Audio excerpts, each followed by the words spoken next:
Khawar point میں خوش آمدید. چلو آپ ساتھ چلتے ہیں. بائے شمسہ اقبال.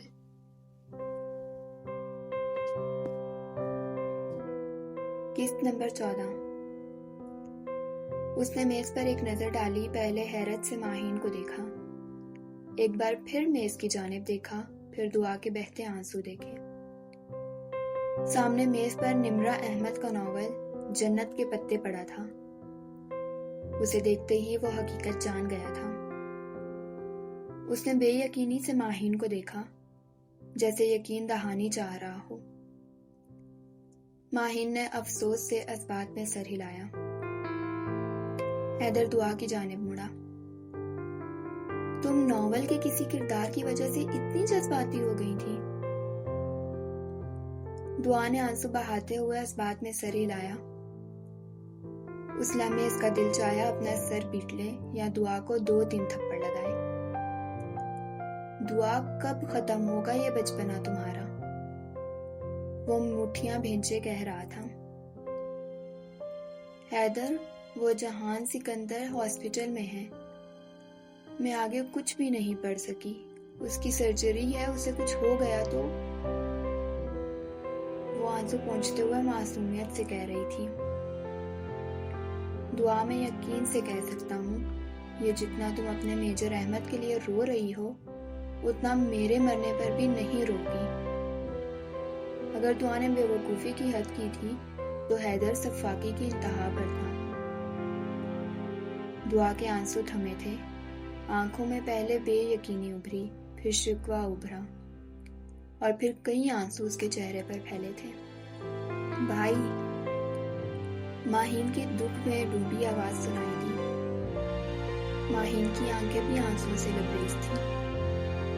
اس نے غلط وقت پر 2 غلط لوگوں کے سامنے انتہائی غلط بات کر دی تھی.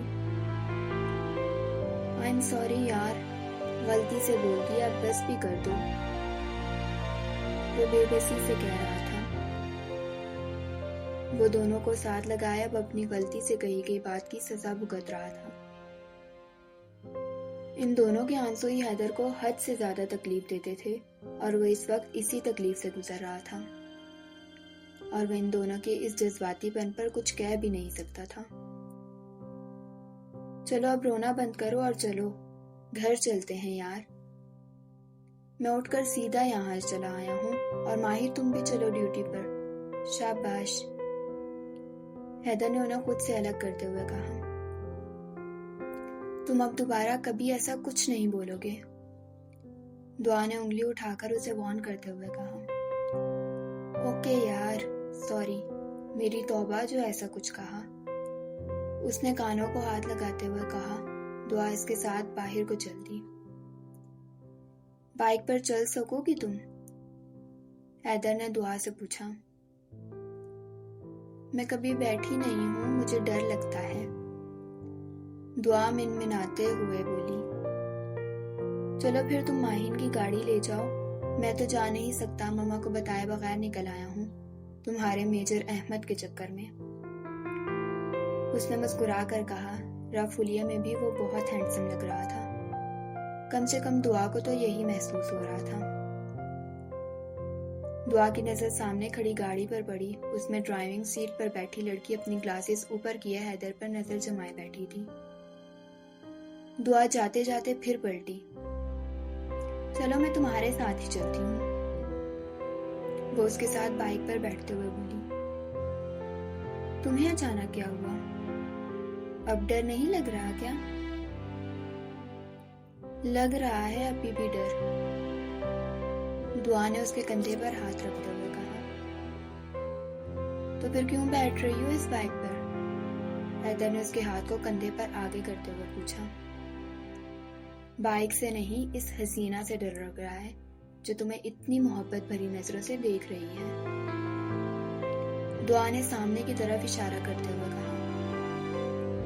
اس نے ایک ہاتھ حیدر کے کندھے پر رکھا اور دوسرا اس کے گرد لپیٹے ہوئے بڑی جداتی نظروں سے اس لڑکی کو دیکھا.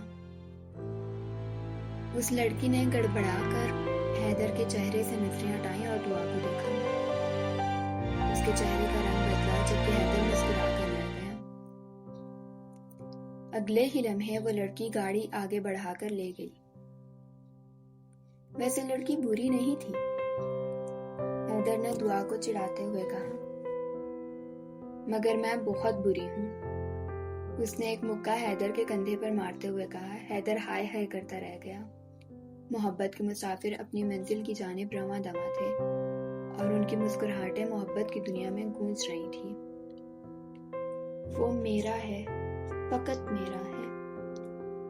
پھر کیوں کوئی دیکھے اسے، کیوں کوئی سوچے اسے، کوئی کیوں چاہے اسے، کہ وہ تو فقط میرا ہے۔ اس کے سبھی جذبے میرا نام ہونے ہیں۔ اس کی محبت پر صرف حق ہے تو میرا ہے۔ اس کی چاہت، اس کی محبت اور وہ خود بھی میرا اور بس میرا ہے۔ اسے کہو یوں کسی اور کے لیے کبھی مسکرایا نہ کرے، اور اس کی مسکراہٹ بھی فقط میری ہے۔ اسے کہو ایسی نظروں سے کسی کو دیکھا نہ کرے، کہ اس کی آنکھوں پر حق میرا ہے۔ اسے کہو کسی کو سپنوں میں سوچا نہ کرے، کہ اس کے خوابوں پر بھی حق میرا ہے۔ وہ خود بھی میرا اور صرف میرا ہے۔ ماہین فری ہونے کے بعد چیئر پر کچھ دیر آرام کی غرض سے بیٹھی تھی۔ آج کی ڈیوٹی بہت بیزی تھی، اسے ایک منٹ بھی بیٹھنے کا موقع نہیں ملا تھا۔ اس کے ساتھ کی کولیگز بھی ساتھ آ کر بیٹھ گئیں۔ ارے ڈاکٹر ماہین، یہ آپ کے ہاتھ کو کیا ہوا ہے؟ انہوں نے اس کے ہاتھ کی طرف اشارہ کیا۔ اس نے اپنے ہاتھ کی جانب دیکھا، سنی بلاسٹ اب تک ہاتھ پر موجود تھا۔ ماہین کا چہرہ یکدم سرخ ہوا تھا۔ اسے وہ لمحہ یاد کر کے اپنا چہرہ تپتا ہوا محسوس ہوا تھا۔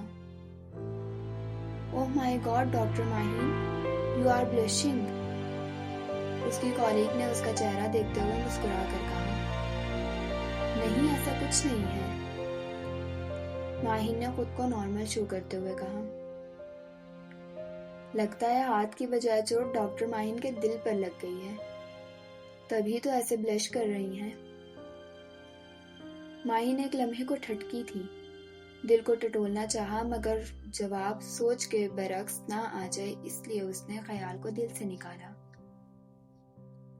چوٹ کے ساتھ ساتھ لگتا ہے انہیں مرہم لگانے والا کوئی یاد آ گیا ہے، ان میں سے ایک نے مزید کہا۔ لگتا ہے وہ ہاتھ پر مرہم لگانے کے ساتھ ساتھ دل پر چوٹ بھی لگا گیا۔ ایک لمحے کو ماہین کا دل تھما تھا، وہ منظر ایک بار پھر اس کی آنکھوں کے سامنے آیا تھا۔ کسی کے ہونٹوں کا لمس اسے اپنے ہاتھ پر محسوس ہوا تھا، وہ لمس جس کے بعد وہ درد کو بھول ہی گئی تھی۔ وہ واقعی حیرت زدہ تھی کہ وہ بھول کیسے گئی۔ کیسا وہ مسیحا ہے کہ آیا تو تھا زخم پر مرہم لگانے، چوٹ دل پہ لگا گیا۔ کیسا وہ مسیحا تھا کہ بجائے مسیحائی کے مرض محبت کا لگا گیا تھا۔ ایک سایہ سا تھا جو معمولی سے اندھیرے ادھر ادھر دیکھتے ہوئے دھیرے دھیرے قدم بڑھا رہا تھا۔ دیوار کے پاس پہنچا، اس نے کوٹ کا کالر کھڑا کر کے چہرے کو مکمل طور پر چھپایا، جیب سے والیٹ نکالا اور کھولا، پھر اس میں پڑی تصویر کو دیکھ کر اداسی سے مسکرایا۔ I miss you my crime partner, I miss you Arsalan. اس نے والیٹ بند کیا اور پاس پڑے پتھر پر پاؤں رکھا اور اچھل کر دیوار پر چڑھا۔ احتیاط سے پاؤں دیوار پر لگی خاردار تار سے 1 انچ کے فاصلے پر رکھے اور اگلے ہی لمحے وہ باہر کودا تھا۔ سامنے نظر پڑی، ایک لڑکی کھڑی حیرت سے اسے دیکھ رہی تھی۔ اس شخص نے ہاتھ جھاڑتے ہوئے مسکرا کر اسے دیکھا اور آگے چل دیا۔ Wow you are just awesome, your good name please. اس لڑکی نے متاثر کن انداز میں اس سے پوچھا۔ لیفٹیننٹ سعد، اس نے مسکرا کر کہا اور آگے بڑھ گیا۔ وہ بھی آگے کو بڑھی۔ وہ میس کے سامنے سے گزر رہی تھی جب ایک گاڑی آ کر گیٹ سے پہلے بنے چیک پوائنٹ پر رکی۔ اس علاقے میں سے بہت سے چیک پوائنٹس تھے۔ اس نے مسکرا کر اس طرف کو دیکھا جہاں سے وہ آفیسر گیا تھا، پھر گاڑی کی طرف بڑھی۔ Excuse me officer. اس نے گاڑی میں بیٹھے یونیفارم میں ملبوس شخص کو مخاطب کیا۔ جی فرمائیے۔ وہ جو گاڑی آگے بڑھا کر لے جانے کو تھا اس آواز پر رکا۔ آپ کے میس کے رولز تو بہت سخت ہوں گے نا؟ اس نے مسکرا کر اس سے پوچھا۔ آپ نے یہ پوچھنے کے لیے مجھے روکا ہے؟ اس نے سوالیہ نظروں سے اس کی جانب دیکھا۔ نہیں، پوچھنا چاہ رہی تھی کہ جب ایک آفیسر میس کے رولز توڑتا ہے تو اسے کیا سزا ملتی ہے؟ اس نے پھر سوال کیا۔ یہ تو اس بات پر ڈیپینڈ کرتا ہے کہ اس نے کون سا رول توڑا ہے، اس نے تحمل سے جواب دیا۔ اس لڑکی نے سر ہلاتے ہوئے کچھ سوچا اور پھر بولی، میس کی دیوار کود کر رات کو باہر جانے والے کو کیا سزا ملتی ہے؟ وہ جو گاڑی آگے بڑھانے کو تھا رکا اور اس کی جانب پلٹا۔ آپ نے دیکھا ہے کسی کو ایسا کرتے ہوئے؟ وہ آنکھیں سکیڑے اسے دیکھتے ہوئے پوچھ رہا تھا۔ جی، آپ کے ایک آفیسر ابھی یہ کارنامہ سر انجام دے کر گئے ہیں باہر۔ اس نے مسکرا کر جواب دیا۔ اس آفیسر کے ماتھے پر بل پڑے۔ کون تھا وہ؟ میں چیک کرتا ہوں۔ وہ گاڑی آگے بڑھانے کو تھا جب اس لڑکی کی آواز آئی، لیفٹیننٹ سعد۔ وہ ٹھٹک کر پیچھے مڑا تھا، ماتھے کے بل کچھ بڑے تھے۔ اس نے آگے ہو کر وردی پر لگا اس کا نام پڑھا اور بولی، آئی ہوپ مسٹر ہادی آپ اس رولز بریکر کے خلاف ایکشن لیں گے۔ یہ کہہ کر وہ آگے بڑھی جبکہ ہادی غصے سے تلملا کر رہ گیا۔